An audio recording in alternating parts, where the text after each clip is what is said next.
오늘은 지속적으로 하나님의 큰 은혜를 받으라 라는 제목으로 말씀을 나누겠습니다. 오늘 이제 야고보서 4장 6절에 보면은 그러나 더 큰 은혜, 그러나라는 단어가 중요해요. 자, 그래서 야고보서 4장 우리 4절 5절 한번 다 같이 한번 읽어볼까요? 이전에 어떤 말씀을 하나님 하셨는가? 시작. 가늠하는 여자들이여 세상과 복된 것이 하나님의 원수임을 알지 못하느냐? 그런 중 누구든지 세상과 벗이 되고자 하는 자는 스스로 하나님과 원수되게. 저는 성경 말씀을 보면서요, 이 말씀이 얼마나 정말 무서웠는지 몰라요. 야, 세상과 벗이 되고자 하는 자는 스스로 하나님과 원수되게 하는 것이다. 이런 말씀. 그 당시 세상과 벗이 되고자 하는 많은 초대교인들이 있었다는 거예요.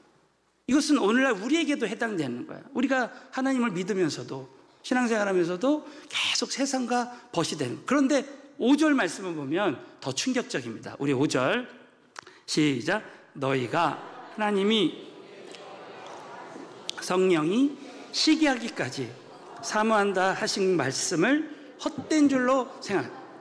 여러분, 우리가 세상을 사랑하면 우리 속에 거하게 계신 성령이 시기하기까지 우리를 사모하신다는 말씀을 헛된 줄로 생각하냐는 거예요. 그래서 이렇게 우리가 세상과 벗된 삶을 살고 있지만 그럼에도 불구하고 하나님 오늘 지속적으로 우리에게 더 큰 은혜를 주실 수 있다는 말씀을 주십니다. 그러면 오늘 본론적으로 지속적으로 이 하나님의 큰 은혜를 받는 길이 무엇인가? 어떤 사람에게 계속해서 더 큰 은혜를 지속적으로 주시는가? 오늘 말씀을 통해서 두 가지를 한번 적용해 보겠습니다. 자, 첫 번째는 하나님 어떤 사람에게 더 큰 은혜 주시냐? 하나님은 겸손한 자에게, 한번 하나님은 겸손한 자에게 더 큰 은혜를 주신다. 특별히 오늘 이 하나님 말씀은 하나님은 교만한 자를 물리치시고 겸손한 자에게 은혜 주시는데, 한 번 더 우리 오늘 본문 말씀 4장 6절을 다 같이 한번 읽겠습니다. 시작. 그러나 큰 은혜를 주시나니 그러므로 일렀을 때 교만한 자를 물리치시고 겸손한 자에게 은혜를 주셨다. 자, 여러분도 믿으시면 아멘.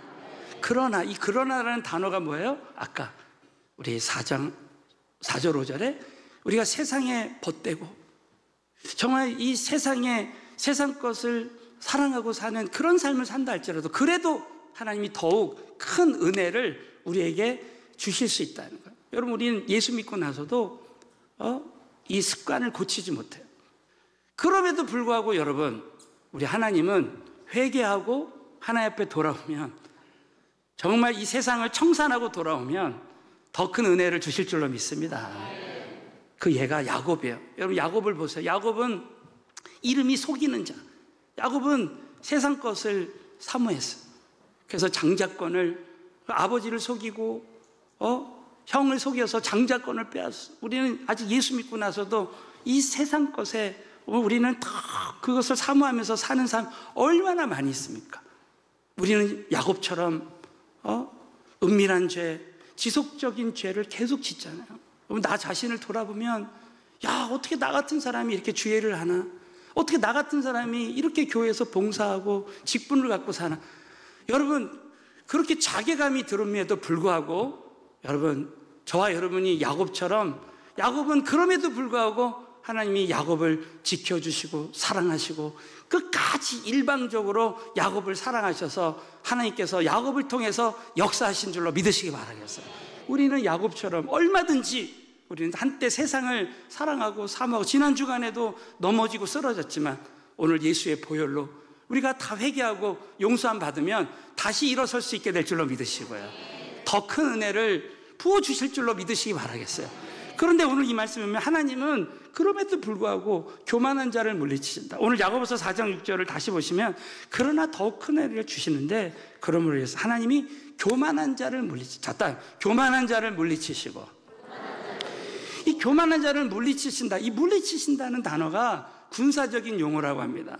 그러니까 하나님은 끊임없이 그럼에도 회개하지 않고 계속 세상 것에 사로잡힌 사람은 바로 하나님 그 교만한 자를 물리치신다. 이 교만이라는 게 뭐예요? 아직 절대로 하나님 앞에 회개하지 않고 내가 주인 되어서 사는 삶이야. 자, 베드로전서 5장 5절에는 이렇게 나와 있습니다. 우리 한번 다 같이 읽겠어요. 시작. 젊은 자들아, 장로들에게 순복하고 다 서로 겸손으로 허리를 동이라. 하나님이 교만한 자를 대적하시되 겸손한 자에게는 은혜를 주시라. 그래서 오히려 교만한 자들의 문제를 다 드러내신다. 그래서 사울왕을 보세요. 촛대를 옮기시잖아요. 근데 여러분, 우리가 하나님께 감사하고 감사해야 되는 것은 하나님의 사람들은 우리가 끊임없이 이 교만한 삶을 살려고 하더라도 하나님이 개입하셔서, 다윗을 보십시오. 다윗이 죄를 지니까 하나님이 나단 선지자를 통해서 딱 개입하시잖아요. 여러분, 저와 여러분의 삶 가운데 때로는 고난을 통해서, 하나님의 사람들을 통해서 우리 인생에 개입하셔서 정말 교만했던 삶을 청산하게 하시고 다시 하나님의 길로 가게 하신 것, 은혜인 줄로 믿습니다. 저와 여러분의 삶 가운데, 고난 가운데 이번 다니엘 21일 기도회 때 정말 하나님 앞에 기도하고 엎드리고 야곱을 보십시오. 야곱은 드라빔을 섬겼어요. 창세기 34장, 드라빔은 축복의 신이에요. 요즘으로 말하면 부족과 같은 거예요. 그런 걸 갖고 있었지만 결국 야곱의 가정에 큰 어려움이 임하고, 그래서 그 세겜성에 있는 사람들이 추격해 올 때 하나님은 야곱의 삶 가운데 개입하셔서 네가 드라빔을 다 버리고 베델로 올라가라, 예배를 드리라 했을 때 야곱이 그 모든 가족들에게 선포해서 함께한 자들에게 다 우리가 우상을 버리고 그리고 베델로 올라가서 예배드리자 할 때 그 모든 추격한 사람들을 두렵게 하시고 다시 모든 것을 회복해 주시는 역사가 일어났어요. 여러분, 우리 삶 가운데 내가 세상으로 막 달려갈 때 하나님이 우리 삶 가운데 고난을 통해서 개입하셔서 우리를 돌이키게 하신 것, 은혜 중에 은혜인 줄로 믿으시기 바라겠어요. 그래서 하나님은, 여러분, 우리 인생에요, 하나님이 개입하시면 다시 지속적인 은혜의 삶을 살 수 있게 될 줄로 믿습니다. 그 새벽에 우리가 기도하는 거예요. 새벽에 일어나면 우리 다니엘 기도회뿐만이 아니라 여러분이 새벽에 일어나면 먼저 하나님께 찬양하고 말씀 묵상하고 기도하고 시작하면 우리 인생에 하나님이 개입하시는 거예요. 여러분, 하나님만 개입하시고 하나님의 임재만 함께 하시면요, 여러분, 더 큰 은혜를 주실 줄로 믿으시기 바라요. 아멘. 두 번째는 하나님은 겸손한 자에게 은혜를 주신다. 자, 야고보서 4장 6절 하반부에 보면요, 하나님은 겸손한 자에게 은혜를 주신다. 이 겸손한 자라는 게 뭐예요? 내가 아무리 죄에 빠졌어도, 내가 세상 것에 사로잡혔어도 그것을 내가 청산하고 내가 아버지께 죄를 지었나이다, 탕자처럼 아버지께로 돌아오면 우리 하나님은 얼마든지 그 사람에게 더 큰 은혜를 주시는. 그 예수님이 뭐라 그랬어요? 마태복음 5장에 보면 심령이 가난한 자에게 복을 주신다 그랬어요. 여러분, 오늘 예배를 드릴 때 우리가 정말 심령이 나는 예수님이 필요합니다. 여러분, 저와 여러분이 오늘 정말 심령이 가난한 자가 돼서 나는 주님이 필요합니다, 정말 갈망하고 예배 드릴 때 더 큰 은혜를 주실 줄로 믿습니다. 예배 드릴 때마다 정말 주님을 갈망하고 사모하고, 오늘 여러분 예배 한번 잘 드리면요, 역전의 기적이 일어날 줄로 믿으시고요, 오늘 예배 가운데 성령의 은사와 능력과 기름 부심을 부어주셔서 일주일 동안 정말 하나님 주신 공급으로 이번에 승리하게 될 줄로 믿으시기 바라겠어요.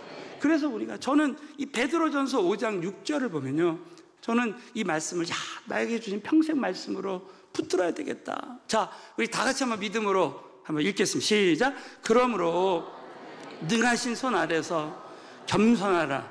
때가 되면 너희로, 이 은혜가 우리에게 임했으면 좋겠어요.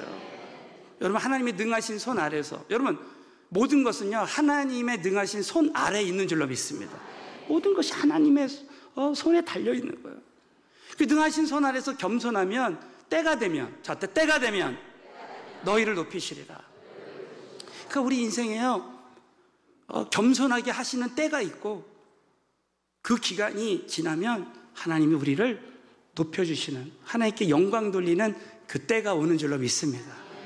우리가 스스로 참 겸손하기가 힘들어요. 그러니까 하나님은 우리에게 겸손의 도구를 주신다는 거예요. 사도 바울을 보십시오. 사도 바울은 성령의 권능이 나타나, 고린도후서 12장에 보면 그는 삼층천에 올라가서 정말 말할 수 없는 그 계시를 받고 사람들이 볼 수 없는 것을 보는 은혜를 경험했습니다. 그러나 그에게 가시를 주신 거예요. 가시. 막 죽게 3번 간구했지만 가시가 없어지지 않았습니다. 그러면서 뭐라 그래? 하나님이 내가 너를 자고하지 않도록 너를 겸손하게 끝까지 하나님만 의지하게 할 때 이 가시를 통해서 예수의 능력이 나타나고 약할 때 강함 되시는 하나님의 능력이 나타나게 하신다는 거예요. 그러니까 여러분, 겸손의 도구를 주셔서, 여러분, 그래서 사도 바울이 어떻게 했어요? 그 가시 자체를 막 기뻐했어요. 감사했습니다. 사랑하는 성도님들, 저와 여러분의 인생에 가시와 같은 문제가 있을 때, 하나님이 나를 겸손하게 하셔서 더 큰 은혜를 주시기 위해서 이 모든 가시와 같은 문제를 허락했다고 믿고요, 현재 모든 가시와 같은 문제를 그 자체를 감사하고 기뻐하시기 바라겠습니다. 다윗도 마찬가지예요. 다윗도 스스로 겸손할 수 없으니까 사울왕이 자기를 죽이려고 하고, 압살롬이 자기를 죽이려고, 사울왕만 죽으면 다 끝날 줄 알았죠. 천만의 다윗의 인생에 이 가시가 끊이지 않았습니다. 그래서 시편 23편을 보면 다윗이 가장 어려웠을 때 다윗은 이렇게 고백하죠. 사망의 음침한 골짜기를 다닐지라도. 한번 따라서, 사망의 음침한 골짜기를 다닐지라도 해를 두려워하지 않을 것은 주께서 나와 함께 하심이라. 이 다윗의 고백이 우리의 고백이 됐으면 좋겠습니다. 다윗은 이 사망의 음침한 골짜기를 다니면서 하나님이 다윗을 아둘람 굴에서 기도하게 하시고 하나님만 전심으로 의지하게. 여러분, 우리 인생에요, 사망의 음침한 골짜기를 다닌 것 같은 그런 고난이 우리에게 찾아올 수 있어요. 그러나 그 고난 뒤에는 반드시 하나님의 새로운 더 큰 은혜가 준비되고 있는 줄로 믿으시기 바라겠어요. 저와 여러분이 지금 우리를 겸손하게 하시기 위해서 사망의 음침한 골짜기를 다니지만 하나님이 눈동자처럼 보호하시고 지켜주실 줄로 믿으시기 바라겠어요.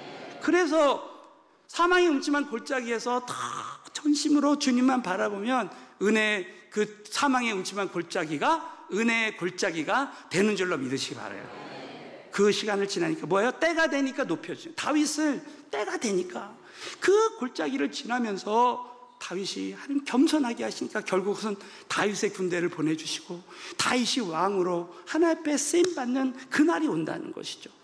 사랑하는 성도님들, 저와 여러분의 인생에 때로는 재정의 문제로, 사람의 문제로 사망이 음침한 골짜기를 다닐 때가 있습니다. 그때 우리 하나님은 우리를 이 세상 것을 다 내어버리게 하시고 더 하나님만 전심으로 의지하게 하셔서 하나님의 새로운 차원의 은혜를 예비하시고 주시기 위해서 모든 것을 허락하셨다고 여러분 꼭 믿으시고요, 그 사망이 음침한 골짜기 가운데 더 정말 기쁨으로 주님을 찬양하며 미소를 지으면서 주 안에서 행복을 누리게 되시기를 바라겠고요. 우리 서울은혜교회 성도님들은 지금 이 가장 어려운, 우리 각자에게 지금 가장 어려운 이 시기를 하나님이 나를 겸손하게 하시는 때라고 여러분 꼭 믿으시고, 이 사망이 음침한 골짜기가 은혜의 골짜기로 바뀌어지는 역사가 함께 하시기를 주님의 이름으로 축원합니다. 두 번째는 하나님께 순복하고, 하나님께 순복하고 마귀를 대적하는 자에게 더 큰 은혜를 주신다. 이 은혜가 우리에게 임했으면 좋겠어요. 그래서 마귀를 대적하는, 먼저 야고보서 4장 7절에 보면 마귀를 대적하라. 이 마귀는 이간자입니다. 하나님과 나 사이를 내가 예수 믿어도요 끊임없이 이간하는 이 세상 것으로. 그래서 이 사탄 마귀를 대적하면, 그리하면 피하는 거예요. 여러분, 우리 안에 정말 세상에 속한 많은 것들이 가득 찼다가 오늘 예배 가운데, 여러분 우리 성가대가 오늘 제가 성가대 가서 기도해 줬는데요, 성가대가 찬양할 때마다 다윗이 찬양할 때 다 사울에게 붙었던 악신이 떠나갔던 것처럼 어두움이 떠나갈 줄로 믿습니다. 우리 찬양팀이 찬양할 때마다, 여러분이 찬양할 때마다 하나님의 임재 가운데 어두움은 떠나갈 줄로 믿습니다. 마귀를 대적하는 거예요. 여러분, 그래서 이 마귀를 대적한다 그랬을 때 우리는 신앙생활하면서 사탄 마귀가 들어오는 통로를 미리 막아야 돼요. 자, 따라 사탄 마귀가 들어오는 통로를 미리 막자. 그 우리가 신앙생활하면서 오늘 야고보서 4장은 세상과 벗대지 말라는 거예요. 세상과 벗대다 할지라도 너희가 끊임없이 사탄 마귀가 스마트폰으로 비디오로 TV로 이 세상 것으로 우리를 물들게 해서 정말 하나님과의 친밀함이 계속해서 떨어지게 하는 그런 것들을 다 대적하라는 거예요. 그래서 여러분, 그래서 지난주에 어떤 목사님이 귀하게 쓰시는 목사님이 이런 얘기를 하더라고요. 주의 종들도 별 수 없다는 거야. 주의 종들도 정말 하나님 말씀과 가까이 할 때는 말씀의 은혜를 받지만 세상 것과 가까이 하면 주의 종들도 어쩔 수 없다는 거야. 사탄 마귀가 들어오는 통로를 다 막아야 돼요.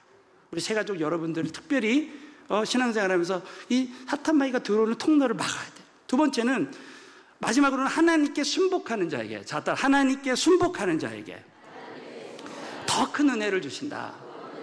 그래서 야고보서 4장 7절 그런즉 너희는 하나님께 순복할지어다. 이 순복하라는 단어는 순종은 내가 이제 설득되어서 따르는 것이고 복종은 항복하면서 따르는 거야. 다 내가 굴복하고 따르는 거예요. 구레네 시몬이, 여러분 잘 아시는 대로 구레네 시몬이 억지로 십자가를 졌는데 너무 놀랍죠? 항복하고 굴복하고 순복 복종했는데 결국 구레네 시몬이 그 십자가를 억지로 지는 바람에 십자가에서 회심을 하고 예수님이 십자가에서 못 박혀 돌아가시고 회심하고 그 아들들 알렉산더와 루퍼가 초대교회 지도자가 되는 역사예요. 여러분 복종만 잘해도요 더 큰 은혜 주실 줄로 믿으시기 바라요. 내가 교회 집사 때요 한번 막 철야 예배 나와서 막 하나님 앞에 막 일 갔다 와서 힘든데 막 억지로 찬양했어요.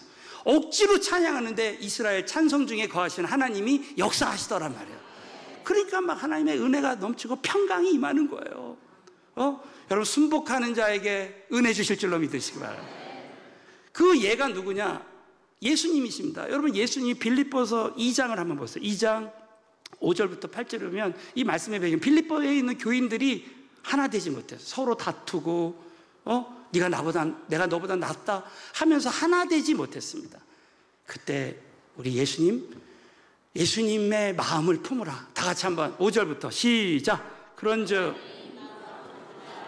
곧 그리스도 예수의 마음이니 그는 근본 하나님의 본체시나 하나님과 동등됨을 취할 것으로 여기지 아니하시고 오히려 자기를 비어 종의 형체를 가져 사람들과 같이, 이게 성육신 한다면 하나님 영신 하나님이 우리 예수님으로 이 땅에 오셔가지고 예수님이 끝까지 겸손하시고 순복하시고 그 예가 바로 8절입니다. 우리 8절 다 같이 읽습니다. 시작. 사람의 모양으로 나타나셨으니 자기를 낮추시고 죽기까지 복종하셨으니 곧 십자가에 죽으심이라. 이 은혜가 우리에게도 임했으면 좋겠어요. 예수님 끝까지 자기를 낮추시고 죽기까지 복종하셔서 순복하셔서 그 십자가에 죽으셔. 예수님 한 분이 순복하시고 죽으니까 우리가 다 살아나는 줄로 믿습니다. 이 말씀을 묵상하다. 그래, 주의 종 한 사람이 죽으면 여러분 이 교회가 살아나는 줄로 믿습니다. 그래, 내가 죽고 예수만 살자. 여러분 나 한 사람이 죽으면요 우리 가정이 살고 여러분 가정교회와 그룹이 살 줄로 믿으시기 바라겠어요.